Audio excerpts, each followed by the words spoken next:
বন্ধুরা, আমার অনেকটা রেডি করা। আজকে আমি তোমাদেরকে একটা খিচুড়ি রেসিপি দেখাবো।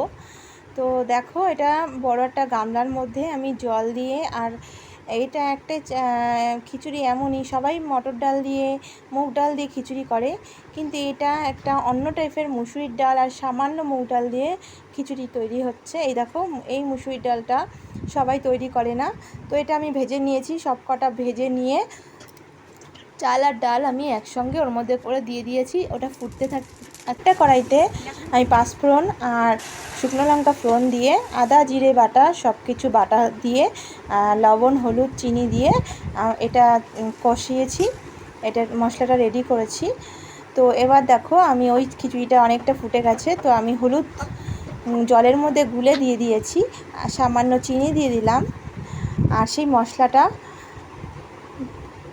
সামান্য বাদাম কুচি করে ভেজে আর এই খিচুড়ির জন্য কিছুটা পরিমাণে আলু ভাজা করে দিয়ে দিয়েছিলাম। তো দেখো, খিচুড়ি ফুটতে ফুটতে আজকে এখন রেডি। আর আমি গরম মশলা করেছিলাম, এই গরম মশলা দিয়ে দিলাম। তো খিচুড়িটা গরম মশলা দেওয়ার পর আরও একটু সুন্দর হয়েছে। বন্ধুরা দেখো, এটা একটা মাটির থালা। তো মাটির থালাটা দেখো অসাধারণ সুন্দরভাবে কারুকার্য করা হয়েছে। এই মাটির থালাটা আমি কলাপাতা দিয়ে আমি খিচুড়িটা পরিবেশন করেছি। তোমাদের কেমন লেগেছে অবশ্যই লাইক শেয়ার করে আমাদের কমেন্ট করো, আর সাবস্ক্রাইব করো এই চ্যানেলটাকে, কমেন্ট করে জানিও।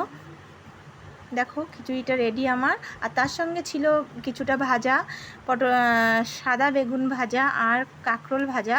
তো তার সঙ্গে আমি সার্ভ করলাম।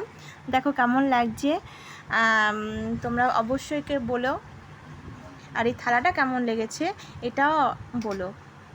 বন্ধুরা, তো এই টাইপের খিচুড়ি কার কার বাড়ি এরকম শর্ট চটজলদি করে ফেলো, অবশ্যই বলো। আর এটা আগে পরে আমি দেখাতে পারিনি, তার জন্য সরি।